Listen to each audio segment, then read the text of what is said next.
Iswaran, Partner, Consulting, S&O, Supply Chain and Manufacturing Ops, Deloitte Touch, Tomatsu India LLP. Good morning, welcome. Ladies and gentlemen, make that applause loud. A couple of things we need to remember is keep ourselves hydrated, keep moving not during our panel, but after, but also keep the applause really loud. So, welcoming our first panelist onto stage, we welcome Head SCM Hetero Drugs Limited, Mr. Riju Verma. Please welcome Mr. Riju Verma with a loud round of applause, please. Head Supply Chain Management and IT Apollo Tyres Limited, joining us on stage, Mr. Anand Maithani. Good morning. Ladies and gentlemen, let's yell that cup of tea or coffee coming through. Vice President SCM Indus Towers Limited, Mr. Sandeep Gauba, joining us on stage. Also, we'd like to welcome on stage Mr. Rajesh Nigam, Chief General Manager, S&D Indian Oil Corporation Limited. Please put your hands together as we welcome on stage Mr. Ankit Kaushik, Business Development, Global LOT and Enterprise Mobility, Tata Communications. A loud round of applause. Ladies and gentlemen, our final panelist, Mr. Sanjeev Suri, VP, Global Omni-Channel Logistics, India, Amway India Enterprises Private Limited. A loud round of applause for all our panelists and our moderator who will be taking this session forward. Sir. Thank you.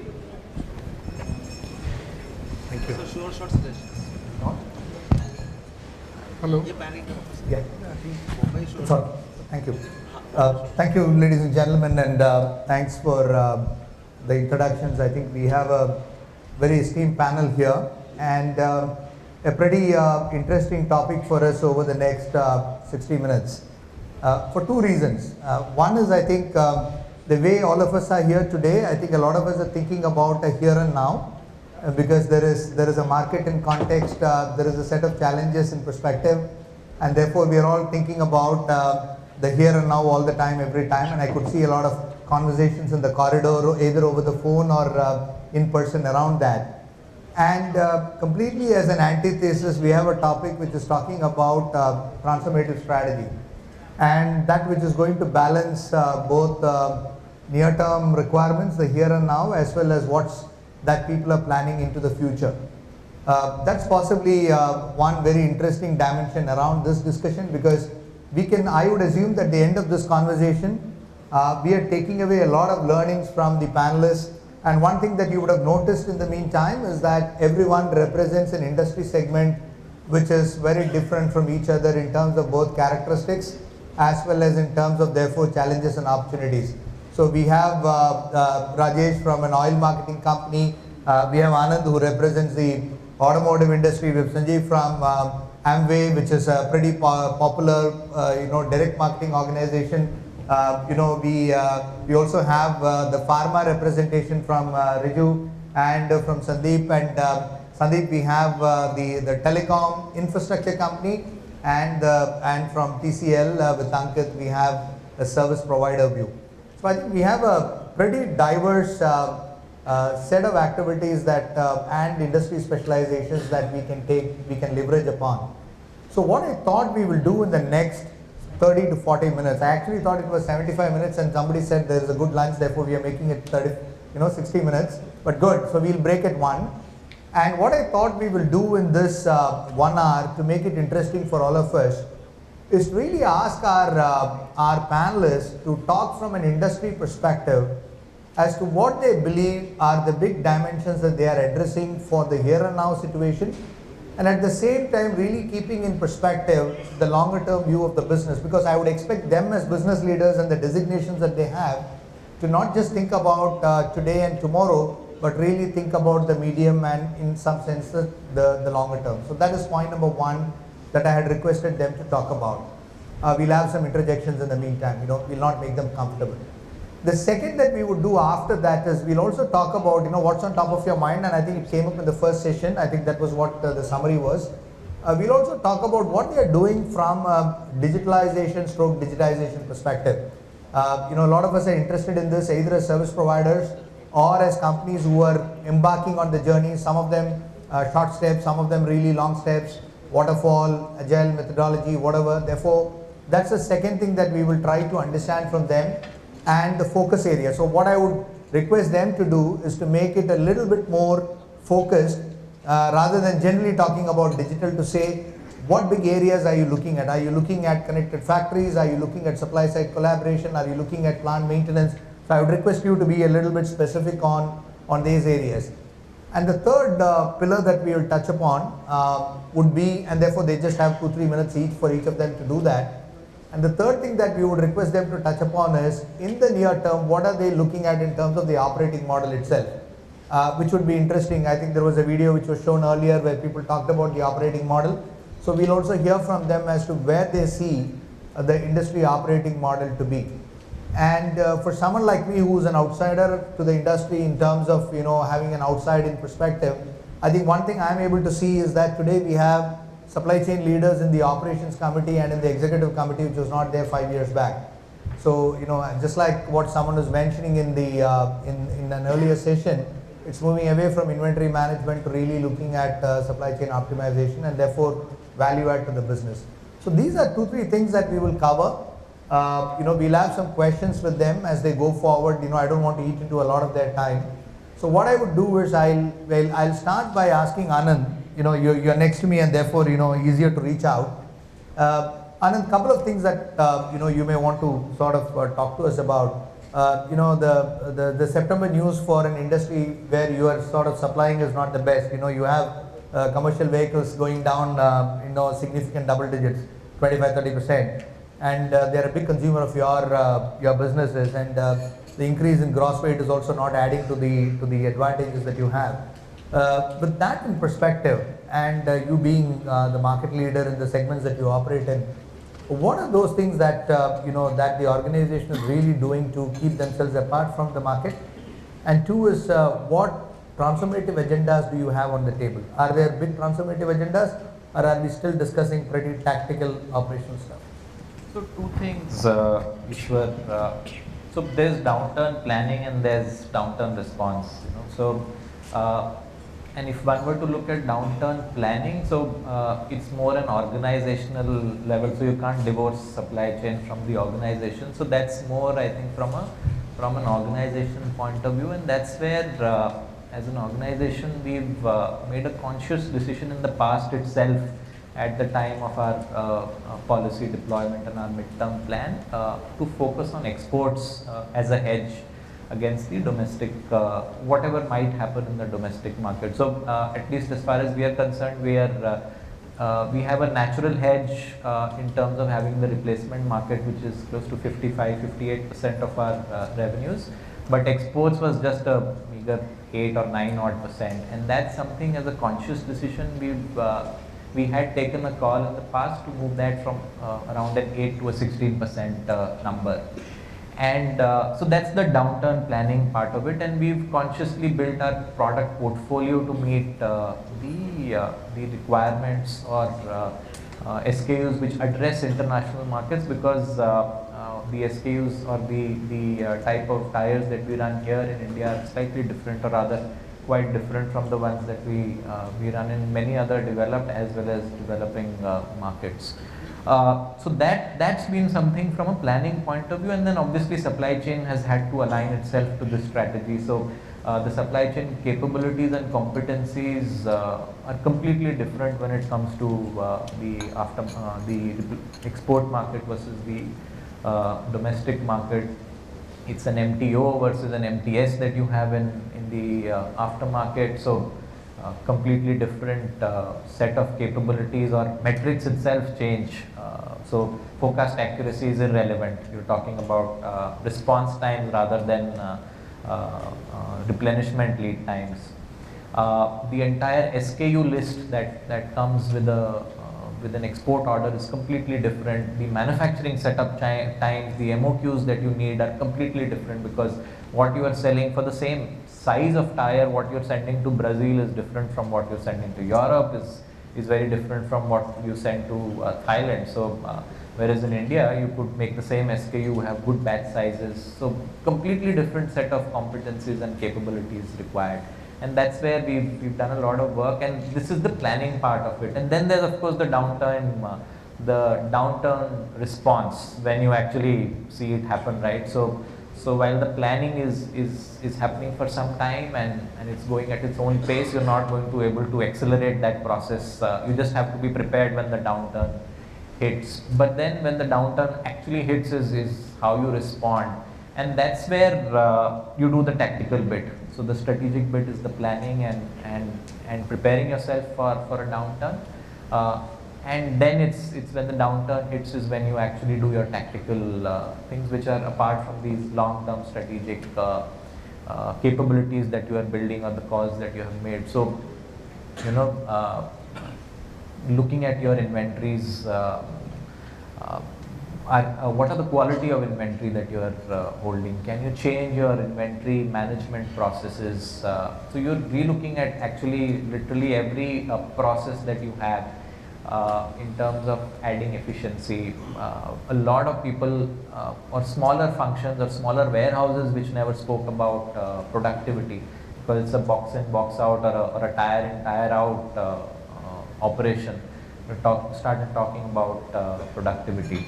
Also started reworking our freight contracts. A big 3% of our, which is a 3.4% of our revenue. So these are the 4-5 things that we are doing on the reaction of or tactical reactions to the downturn. And of course, like I said, the strategic is more long term.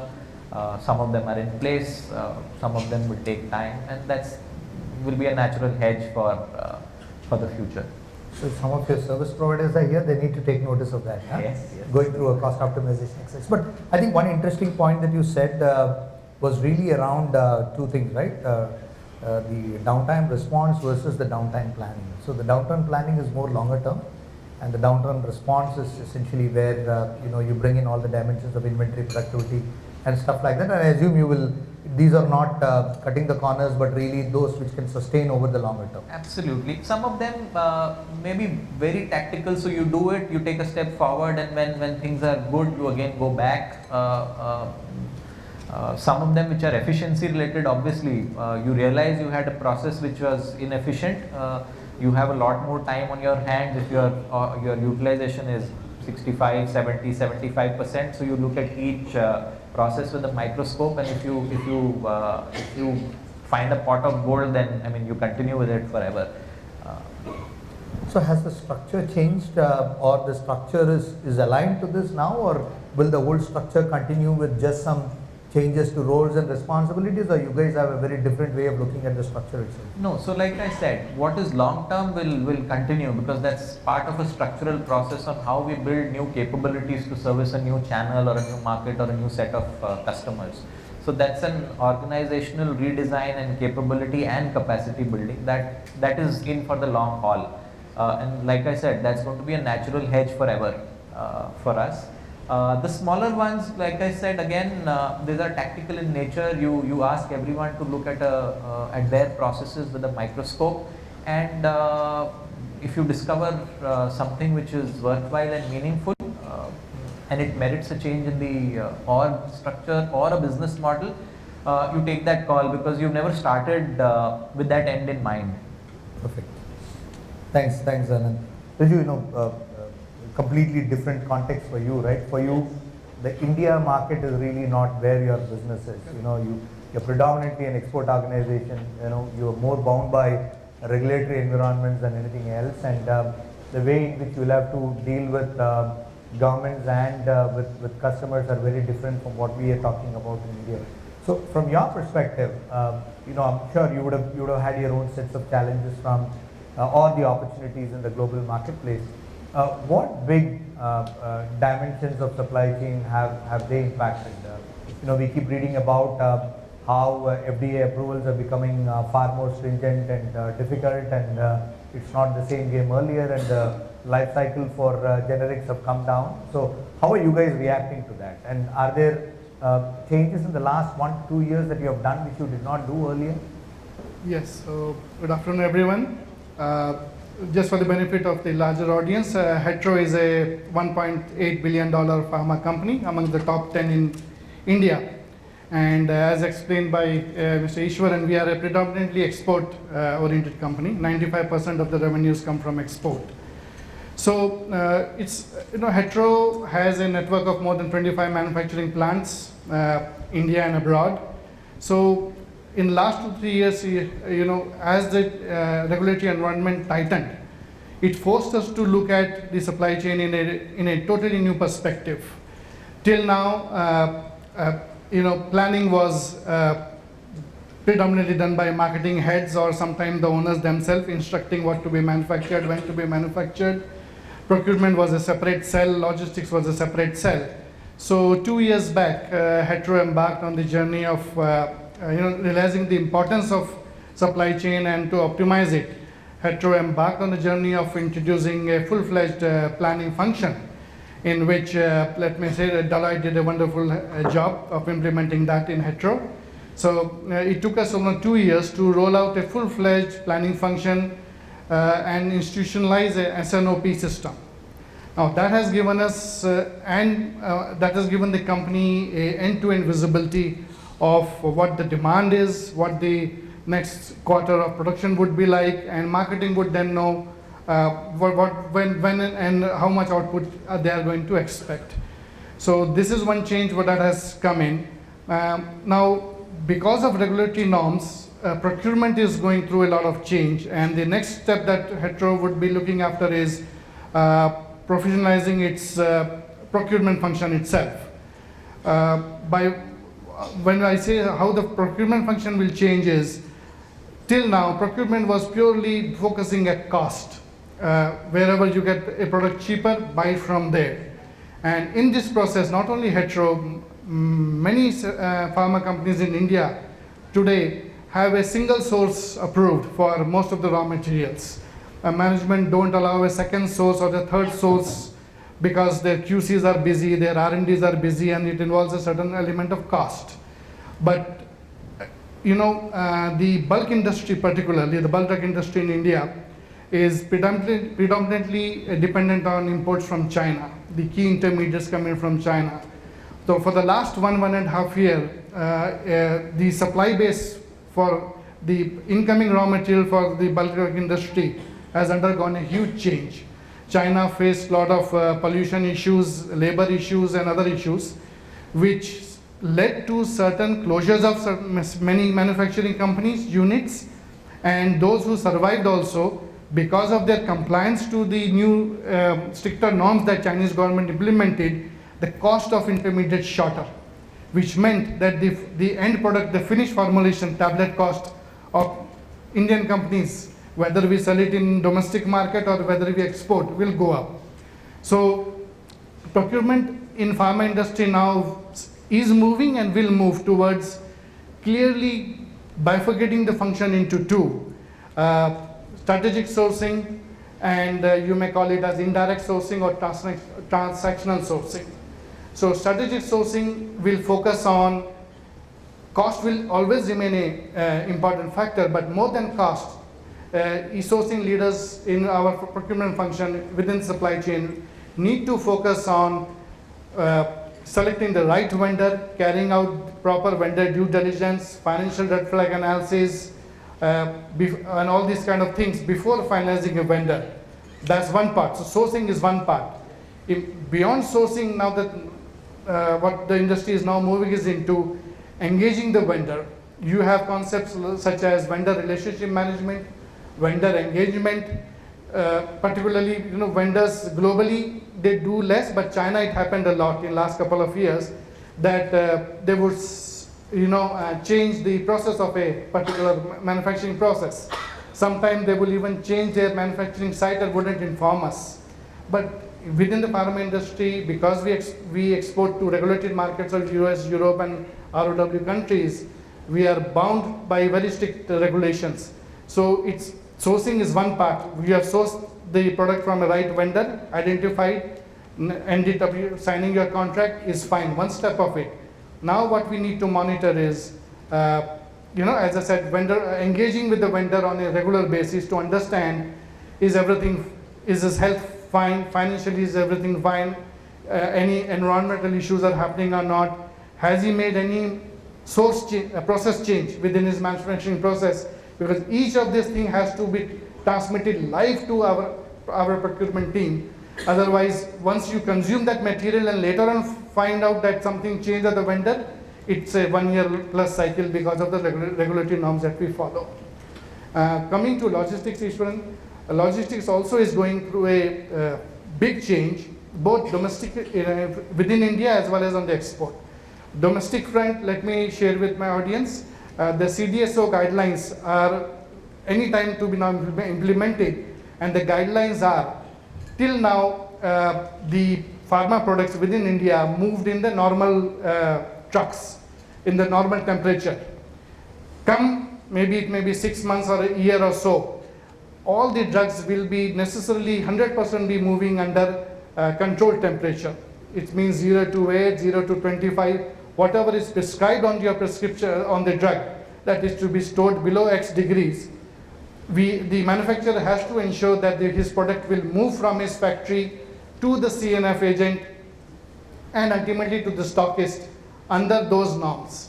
So I already know many players have already started building up, lining up refrigerated cold chain and cold chain, trucks. But this is what is going to happen in the domestic market anytime coming soon. On the export front, earlier it was a simple game. You do a air freight or a sea freight. We used to use cool packs, cool gel packs and all that for temperature monitoring. But regulations have now become so strict with track and trace and other processes being already implemented by US and Europe, that my drug, from the moment it's shipped from my warehouse till it reaches the port of destination and the ultimate consumer, the temperature monitoring has to be tracked.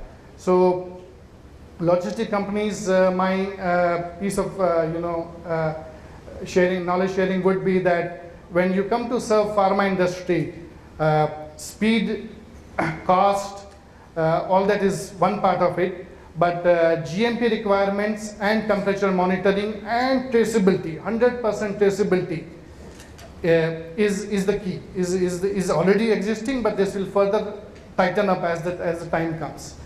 And now in most of the companies, other than the biggies, say Dr. Reddy's and all implemented a couple of years back, but now we are moving towards realizing the importance of a complete end-to-end supply chain. We are moving towards ultimately developing an integrated supply chain. That will be the near future, what I see. Touching upon digitalization, pharma industry, ultimately we will work on Ariba or SAP or whatsoever. Digitalization is not, at present, not much, but we do see certain companies like Lupin and others taking baby steps towards looking at blockchain and implementing those concepts wherever possible. But what will happen is, way back in 2098, 99, even SAP, our regulators like US FDA and other European regulatory bodies did not accept SAP initially. So it took regulatory bodies time to validate SAP and then trust on the data generated by SAP. So my take is that digitalization will happen in pharma slowly, but will happen, in hand with how the regulatory bodies will react to that. So what you mentioned before you close, Riju, you said that the cost of compliance is going up. We are going to look at, let us say, temperature controlled material movement. We're going to have concepts of track and trace or traceability, if I can call that. We're also going to have sources which will have an implication because of certain issues in the past. So will the cost of supply chain go up with all these things, or are you really looking at supply chain, the ecosystem to absorb a lot of this? Where is the market going? Are people willing to pay more for all the regulations and the implications that you have, or are you looking at steps for you to optimize the entire thing? I'll answer this question in two parts. As a company, in order to retain our clients, in order to maximize our say earnings. Yes, we look at optimization of the supply chain. Let me share the implementation of a SNOP system itself has led to a decent value of inventory reduction and improvement of OTIPs. But on the second part, yes, our customers globally are willing to pay us the cost of compliance, because otherwise they will not be able to import the cheaper drug into their generics into their country. So most of our compliance cost is shared by the customer, at least 75% of it, and the rest is borne in-house. Okay. And I think the second interesting point that you said was, transformation of procurement and logistics are possibly the big drivers going forward for the industry itself. Yes. Thanks. I think one interesting point was, which I was sort of keen was, given all the requirements of compliance, track and trace, etc., connected factories become very relevant. But what you're saying is that the regulators may need to have some time for them to absorb this and get confident about the technology that each of us deploy. Perfect. So Ankit, I'll possibly come to you on that, because we know that you work for an organization which does a lot of work on the connected organization, if I can call that in a loosely worded term. A lot of it around connected organization, connected factories, the IoT of the business, etc. So as you see this now, and for you it's a here and now, unlike Riju, who has an export portfolio, I think for you it's also a here and now discussion, where you have a situation in the marketplace where people are focused, like what Anand said, downturn response to in addition to downturn planning. Where do you see the mindset of supply chain leaders as far as digital is concerned? And I will take a very year-on-year view. Over the previous year, where do you see this year? And what big areas of change or additions or deletions have you seen? Okay. So, very interesting views from the different panelists. So in terms of the key disruptions which are happening in the market is on the AI, IoT, blockchain side of the business. Okay. So in terms of how you want to improve your efficiencies of your supply chain processes, how the complete ecosystem will evolve around it, and how the real-time information is flowing back and forth with the system, with the shipments into your SAP system or backend systems in your cloud, wherever it is stored. And how you want to really leverage that data, that all information which is being generated to improve efficiency, ensure compliances, is something which I am seeing currently is happening. Tata Communication today works across the globe. We cater to across 200 or 195 countries today with the connected possibilities and connected use cases that we work on. And supply chain and logistics is one of the key focus area for us, because most of the customers that we engage with, the large enterprise, are looking at something on the evolution of that strategy for them. Okay, how it's evolving. They want real-time tracking, they want real-time information to flow in, and they want to leverage on that information. Okay. Furthermore, a lot of AI is being built on using the applications on the cloud side, and the decision making is being automated to further improve on the efficiency side of it.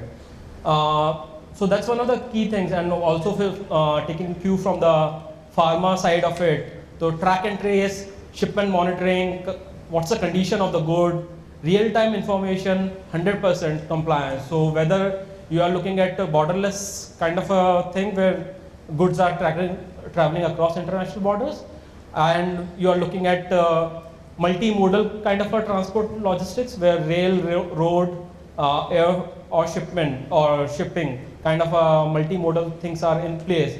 You don't really want to lose sight of the shipment and various other parameters that you want to track throughout the journey.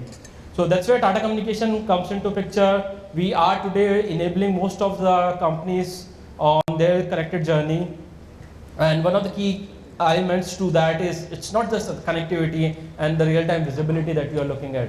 Okay, it's also how secure that is, because there are multiple use cases or multiple things that we have seen where high net value consignments like a pharma or maybe some other goods are being moved from one location to another, how secure that is from the communication point of view also, that particular information is, and how that information is really feeding back into the cloud application is something that is interesting thing. And if you look at the year-on-year trend also, as if you ask for, so we see last 3 years there is a adoption which is happening globally. There is a lot of traction building up on that. The Indian companies are also investing. If you look at the last 18 months, there are a lot of investments going on, getting these insights, these information back into the applications, back into the analytics, cloud systems. And I see next 3 years, 5 years as this journey to kind of grow exponentially. Okay, so that's my view at a high level on this. And where do you think is the digital agenda itself? Is it a CEO agenda or is it a CFO stroke CXO agenda? Where do you see the digital agenda? I see it cuts across, okay, because it's somewhere fits into the business agenda of the CEO at a larger stake. The CIO and CFO look at it from the information perspective and the cost optimization perspective. So CFO has an agenda on the cost optimization, what can be done to kind of reduce the cost and optimize the efficiencies. So that's where this information is really critical, and this digitalization of the information back and forth is really important for them. So you mentioned about track and trace and shipment tracking from a logistics perspective, which is more the front end part of it. Where do you see the rest in terms of the hierarchy of agendas? Are they the big ones that companies are attempting? Is there anything around connected factories, around supplier collaboration and stuff like that? Because a lot of what Anand spoke about was around how do you have a response for downturn, which included inventory optimization, really cutting down fixed costs and stuff like that. So where do you see those agendas? Are they still figuring, or they're still we are more around track and trace, visibility and shipment tracking? No, definitely Industry 4.0 in terms of the manufacturing side of it. So IoT really plays a lot of a key role in that, in terms of your AI and blockchain coming into the picture. So manufacturing optimization and improvement of efficiency on that side is really an agenda for anyone who is working on the plant side of it, okay, the industry as such. So how optimization of your manufacturing flow can be done to meet your demands and supply fluctuations. And let's say our audience have to think of which are benchmark industries for us to think of I4.0 or looking at digitalization. Where would you think would be the top 2 or 3 segments of Indian industry which you would benchmark? So in terms of top industries which are going very rapidly towards digitalization or connected use cases, is definitely the manufacturing is there. But further within manufacturing, we see automotive companies are really spending a lot on those sides. Okay, so they are looking at connected use cases across the vehicle segment, that they have the internal combustion engines, the traditional IC engines.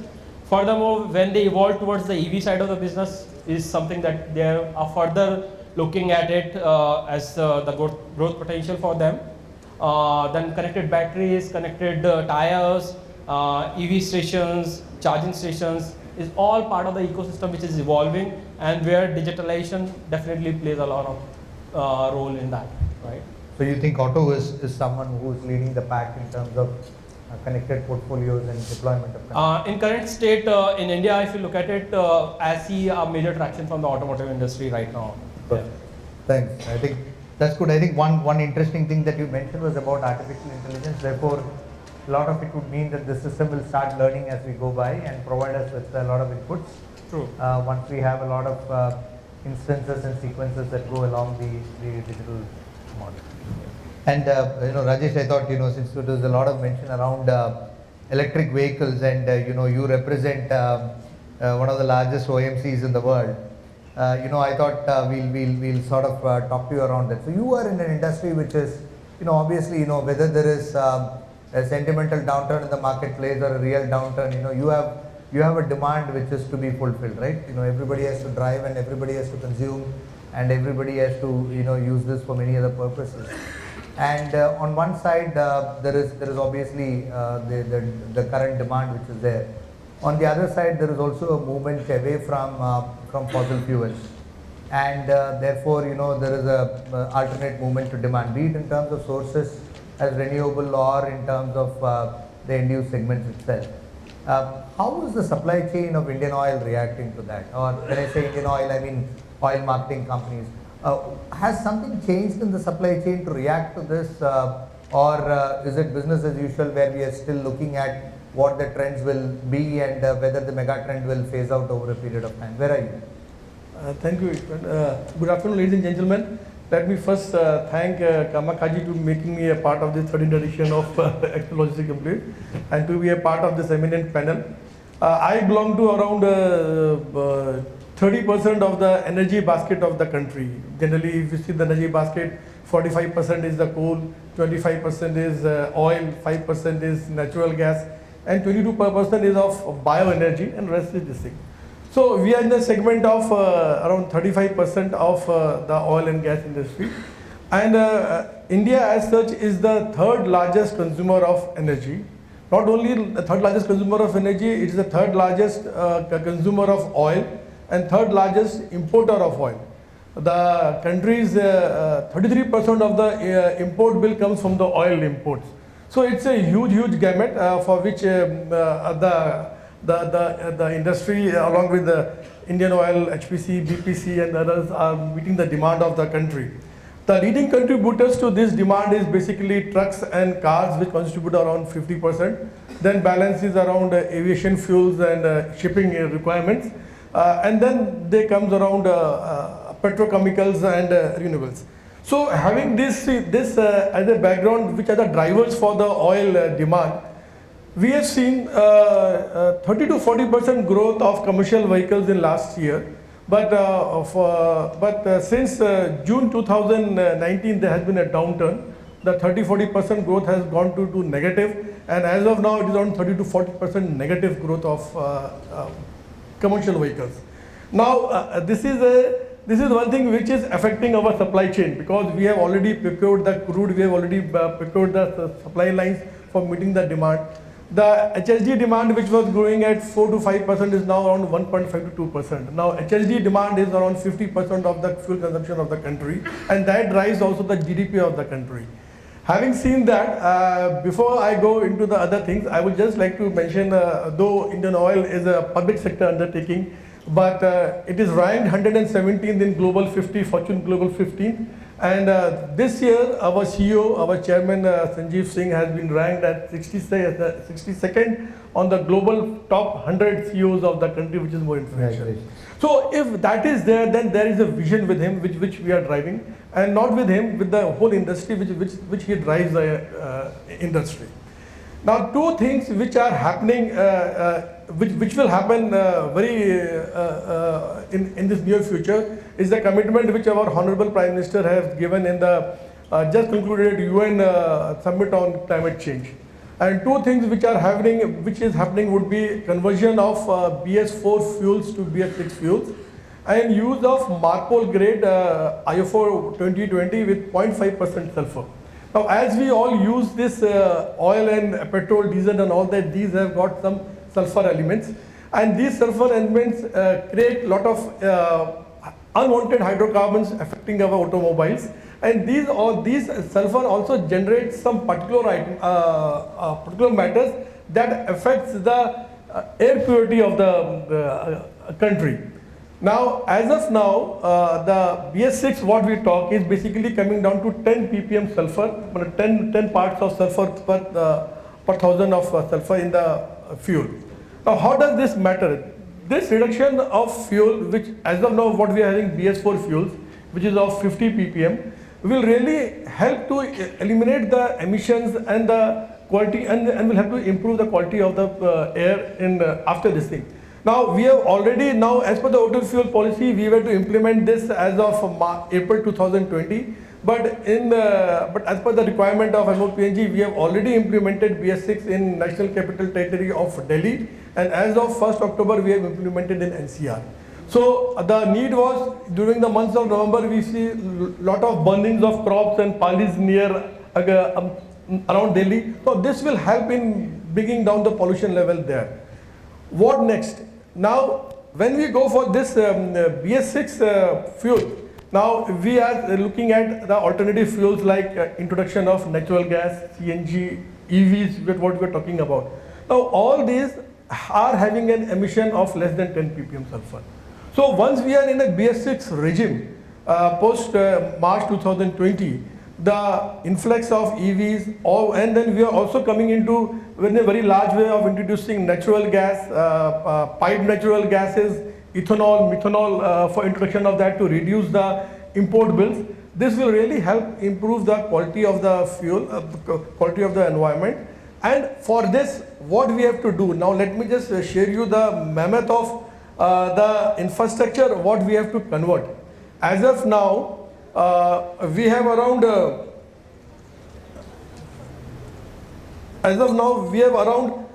65,000 of retail outlets across the country. And these 65 retail outlets across the country has to be converted from BS4 grades to BS6 grades. Now, these are to be done through 310 marketing terminals of the industry across the country. We have around 30,000 kilometers of cross-country pipeline through which we transport the fuel. We have got 23 refineries which are to be now upgraded into BS4 from BS6. Indian Oil itself has spent around 28,000 crores for upgrading its refineries from BS4 to BS6.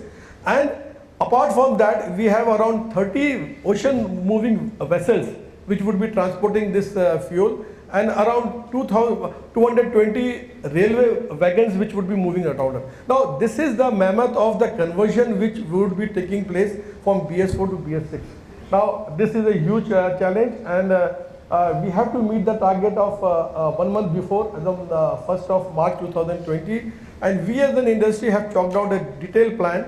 And on this detailed plan, the supply chain gives a very major role on this. It depends upon the procurement, demand, conversion of the tanks, and the whole supply chain infrastructure. So with this, we hope that the supply chain of the fuel industry would be having a huge challenge, but it's an opportunity to see that we meet the requirement of the country, and what we have already committed to this Paris 2015 convention, that we are one among the 195 countries to ensure that we reduce our pollution levels from 33% to 40% by 2030. This will be a big leap for the country. Sure. For that. And Rajesh, when you spoke about the scale, which is I think not incremental but exponential, and you spoke about all the OMCs coming together to make the plan. So is there some sort of a significant collaborative model of the supply chain which has been evolved as part of the larger plan? Many of them may not be in the public domain, but and I don't know whether these are things which can be discussed at the largest level of detail, but at a very high level, what did it mean in terms of really reviewing the way we do our supply chain? Because one is an individual organization, second is, let's say, a consortium of companies. What has been the big change? Very correct, Mr. Student. In fact, see, there are sets of industry. One is the sales, marketing phase, other is the supply phase. In oil industry, IOC, BPC, HPC, Reliance, and this thing, we collaborate with each other. Because we have some refineries in northern region or in the eastern region. HPC, BPC have refineries in western region and southern region. Now, moving my product from northern region to meet my demand of southern or eastern region, western region, and they moving their product makes no sense because it's a huge cost to them. So we have a very strong bonding of collaborations among our oil companies. We collaborate with them. We share our product, because the petrol and diesel are not a separate product. It's a generic product. It is guided by the IS specifications. So we have a strong bonding with this, and in this changeover from BS4 to BS6, we have got 23 refineries, IOC have got 11 refineries, HPC have got 5 refineries, BPC have got 4 refineries. All these refineries have undergone shutdown for a month or two when there was no fuel availability, availability from these refineries. And we had an elaborate plan from 2 years in ahead. As we told that what we had planned before for the present. This is what we had done 2 years ahead. We had collaborated, we had made an elaborate plan of contingency plans and all that, and we had sat together and seen how the product inflow would be there, supply lines would be maintained, and we meet each other's demand in each other's areas. So, And is there a technology platform which enables this? Is there technologically enabled collaboration, or is it more a non-technology enabled I collaboration? would suggest it's a partially technology driven, because each company has its own supply chain, and as far as Indian Oil is concerned, we have long back, around 10 years back, we have gone to end-to-end supply chain optimization, and then we have got an integrated model of demand forecasting, and then distribution, production from refineries to the crude procurement, which is a very, very costly one. Similarly, other companies have also gone into these type of digital transformations from demand to crude. And through that, they evaluate what is their economical quantity to be taken at which locations. So those are the key factors which bring into the collaboration factors, where each company tries to share their product and exchange the products to optimize the overall supply chain. Perfect. I think two interesting things, obviously, which we spoke about. One is the scale at which the transformation is happening. I think that's substantial. The second is, I think, supply side collaboration that you mentioned, which obviously optimizes cost. And this, you said, runs across both private and public sector companies, right? I think that's possibly the most interesting thing for you to look at. And does it mean also sharing assets like logistics and stuff like that? See, when each company moves, so suppose I have to give a product to HPC or BPC in northern region, so the product does not come from the refinery, it moves from the refinery, it moves through various pipelines, they've got various tops and all that, and then you move by rails also. So suppose they require product at my pipeline top, so my product is moving through my pipeline to that terminal and depot, and from there we share the products to that. Similarly, when I take product from BPC, HPC, I take product from there. So it's basically sharing, some indirect sharing is already sharing there. of the thing. One more thing which I want to say, along with BS4 and BS6, we are also coming up in a very big way to meet the international IMO target of 2020 of 0.5% sulfur of MARPOL FO. So that's also a big leap, because I have told that around 18% of my driving of oil and this thing is from the shipping industry. As of now, we are selling around 3.5% sulfur to the vessels what move across this thing. But internationally, as on 1st of January, it has to be 2020. It has to be 0.5% MARPOL sulfur fuel oil, which drives which moves the vessels.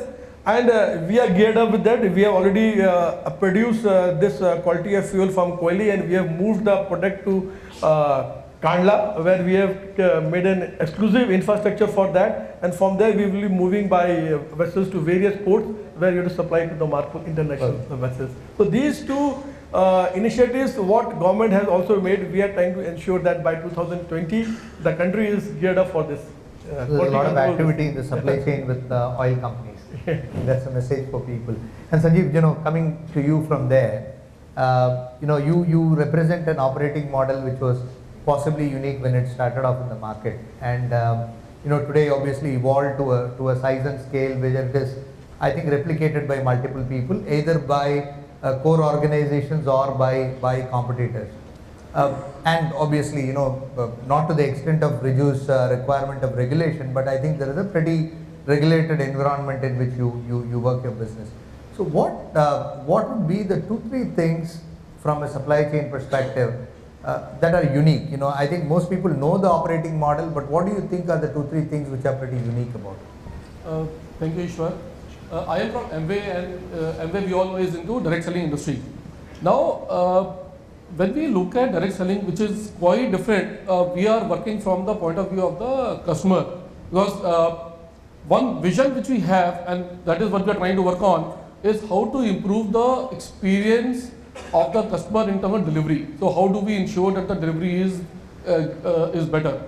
Now, today, if we look at a customer in India, because we are doing every month lakhs of deliveries, he is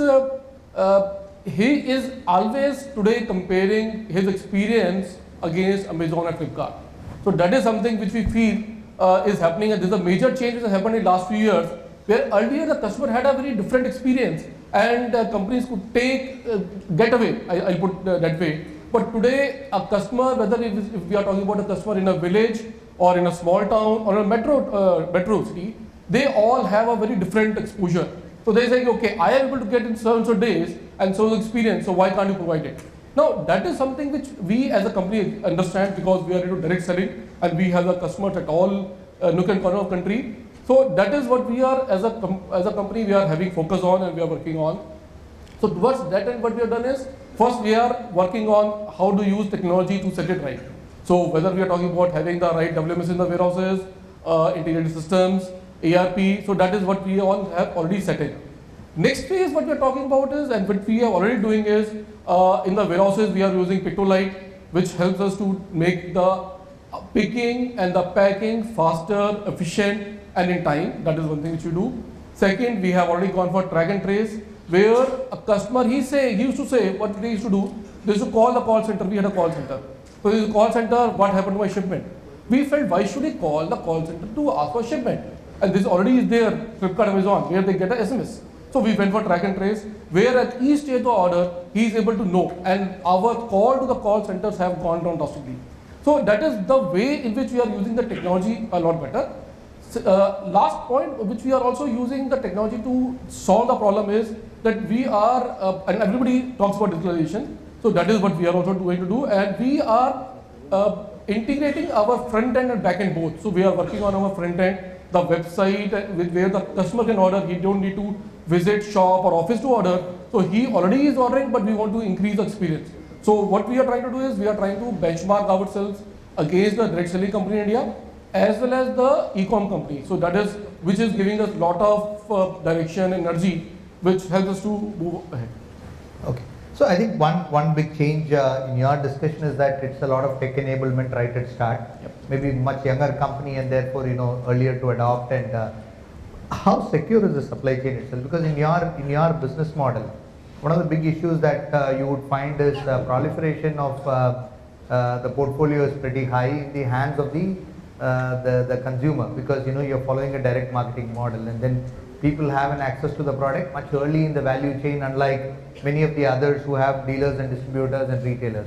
So how are you really ensuring security in your supply chain, so that I get a product which is not Amway's but Amway, right?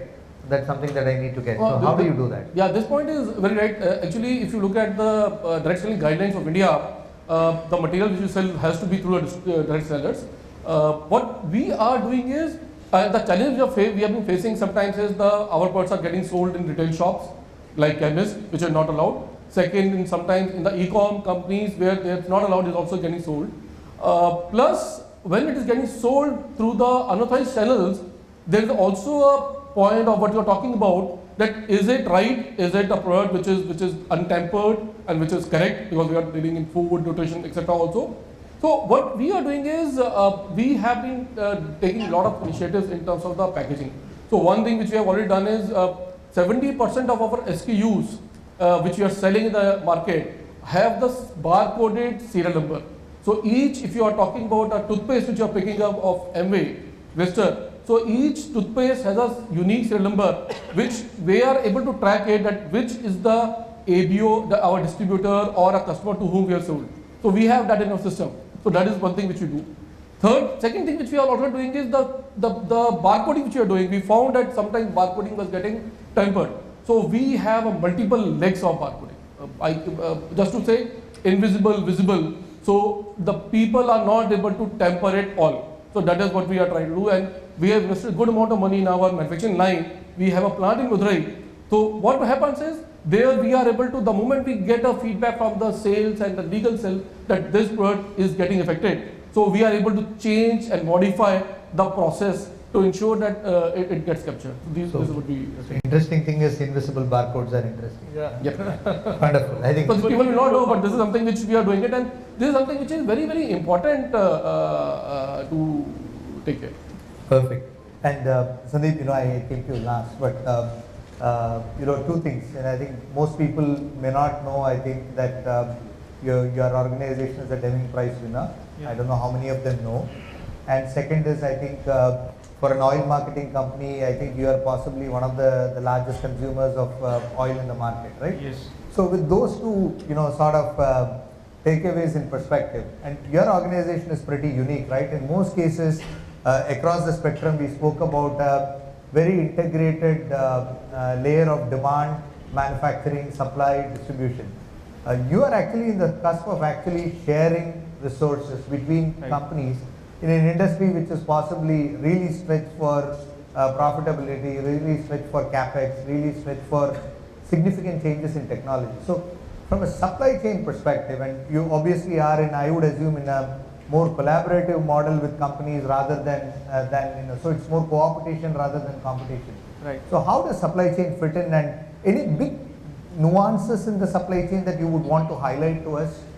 Yeah, just for benefit of the delegates, I would like to tell you that Indus Towers, we are the world largest tower company, and we have 123,000 odd towers across India, and we are in 15 telecom circles. And as Ishwar says, we are basically on integrated model. We have basically sharing of our capex, and we have on 123,000 odd towers, around 230,000 tenancies. So with these tenancies, we are able to share our capex, and of course, we are spectacularly, we have basically avoided 3 billion of capex across the time. Now, as Ishwaran said, diesel, we are the third largest diesel consumer in India after railway and defense. So diesel is a very big challenge for our business.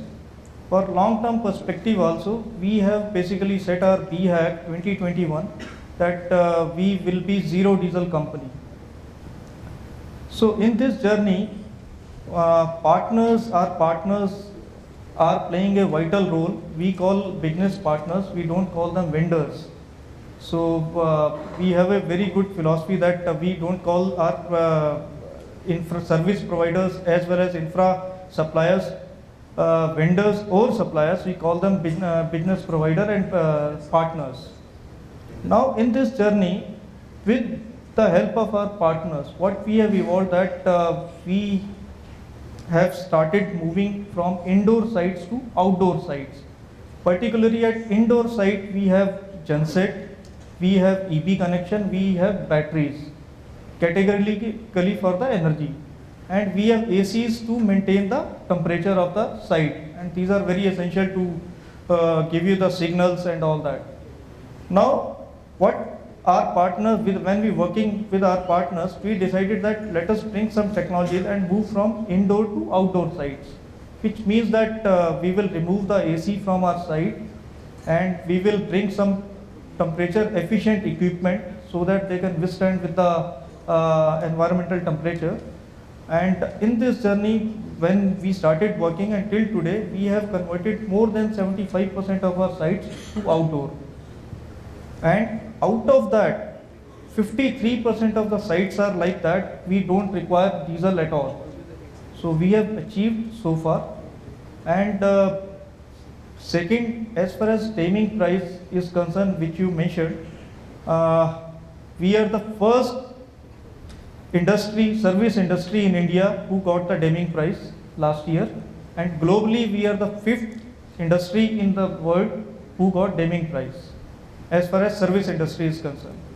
And TQM is the basically backbone of this Deming Prize, and in this journey, as far as supply chain is concerned, our partners again worked with us in TQM journey, and at the time of audit also there were many partners who were audited for the Deming Prize.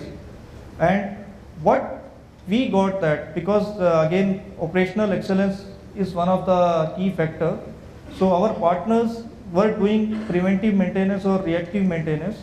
So with the learning of Deming, what they did, they have moved from reactive maintenance to predictive maintenance.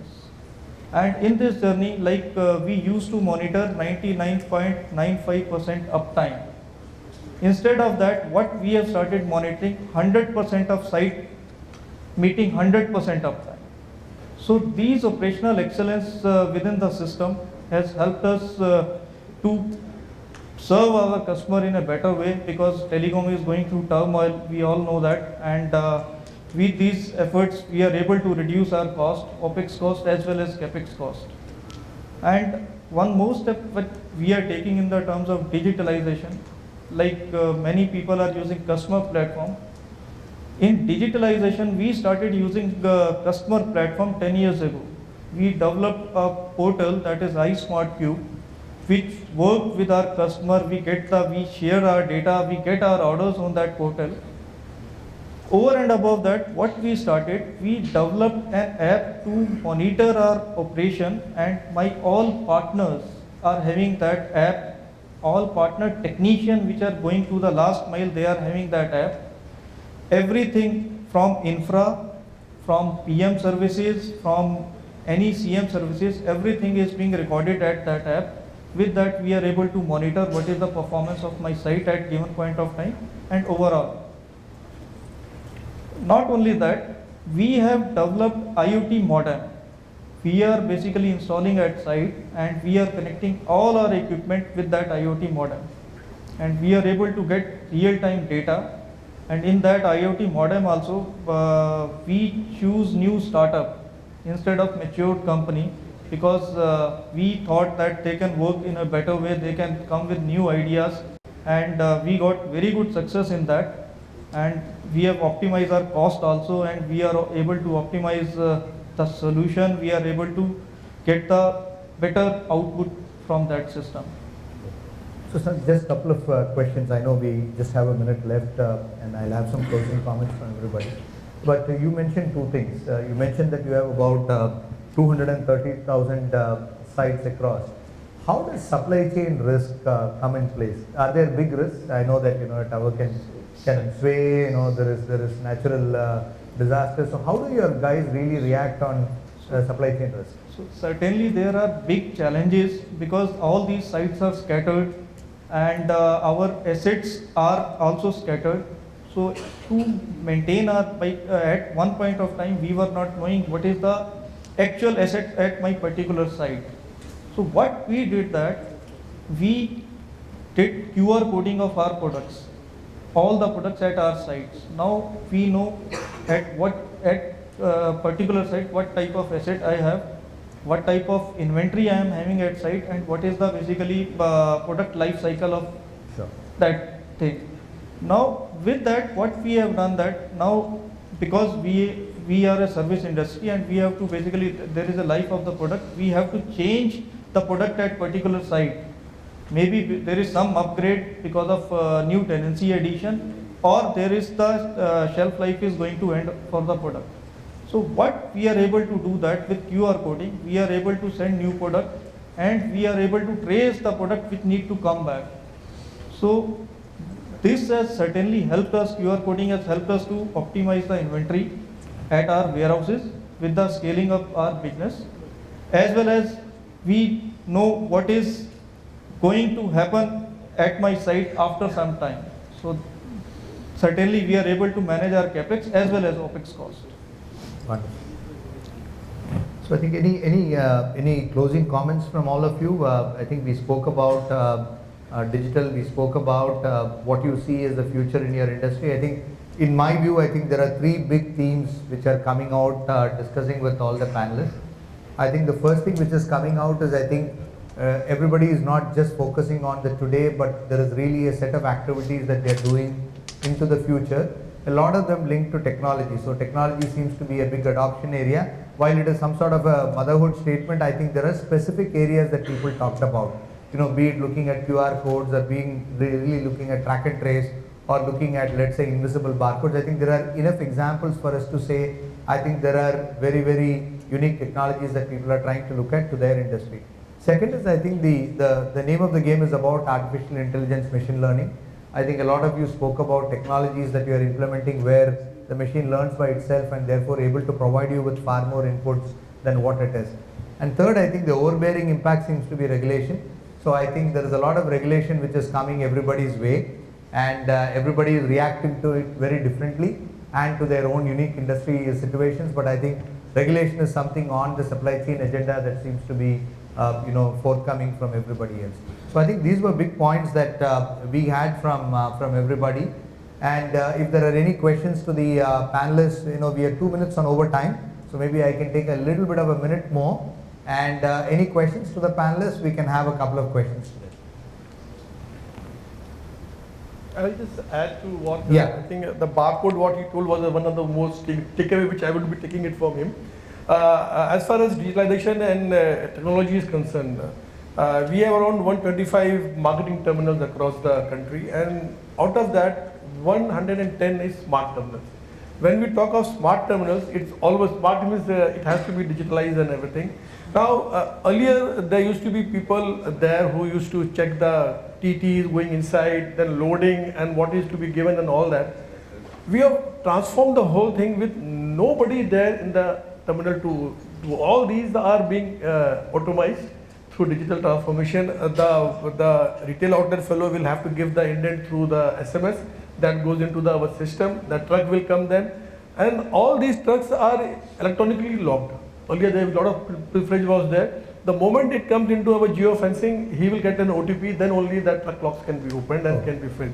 Similarly, when he takes the product and reaches the retail outlet, that truck will not get open, that wall will not get open. Only when he enters the geofencing of that retail outlet, then only he will get an OTP, his manager or the owner will get an OTP, and he will be able to open the lock.